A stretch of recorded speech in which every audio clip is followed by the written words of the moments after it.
صلی وسلم مبارک علی سیدنا محمد وعلی آل محمد. سب سے پہلے تو اللہ کا لاکھ لاکھ شکر گزار ہوں کہ آپ سب کی دعاؤں سے اور اپنی ماں کی دعا سے اللہ نے استقامت دی اور یہ آج 78واں دن ہے پرپیچول اریسٹ کا.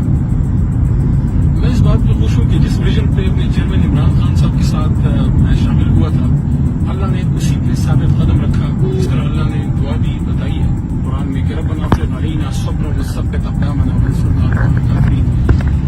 میرا میسج محبت کا ہے.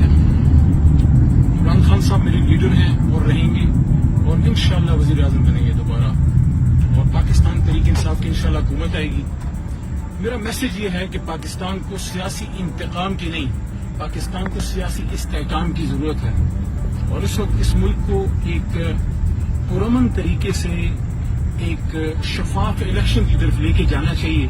ہم سب پاکستانی ہیں. ہمیں دہشت گرد اور غیر محب وطن کوئی نہیں. میں ہمیشہ پہلے بھی اس بات کا جب حکومت میں تھا جب پہلے پوزیشن میں تھا یہ کہتا تھا کہ کسی پہ غداری کے فتوے نہ لگائیں. آج اللہ تعالیٰ کے کرم سے وہ کیس بھی میرے پہ ختم ہو گیا 9 مئی کا.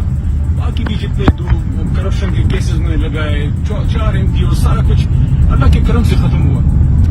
میں یہ بھی کہنا چاہتا ہوں کہ 9 مئی کو جو کچھ ہوا جن لوگوں نے نقصان کیا ہماری پارٹی کی پالیسی نہیں ہے. ہماری پارٹی ایجوکیٹڈ لوگوں کی جماعت ہے اور ہمارا پرامن تحریک ہے. ہماری جس نے غلط کیا ہے اس کو سزا ضرور ملنی چاہیے. جیسے میں نے فیس کیا ہے میرے پہ غلط الزام لگایا 9 مئی کا اور اللہ کے کرم سے میرا کیس ڈسمس ہو گیا ڈسچارج ہو گیا.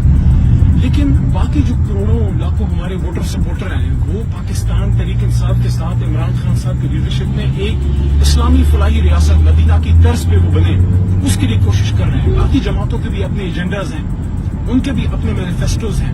میں کسی جماعت کو برا نہیں کہتا لیکن یہ ضرور کہنا چاہتا ہوں کہ تحریک انصاف جو ملک کی سب سے بڑی جماعت ہے اور عمران خان صاحب جو اس وقت پاکستان کے نہیں امت مسلمہ کے بڑے لیڈروں میں سے ہیں.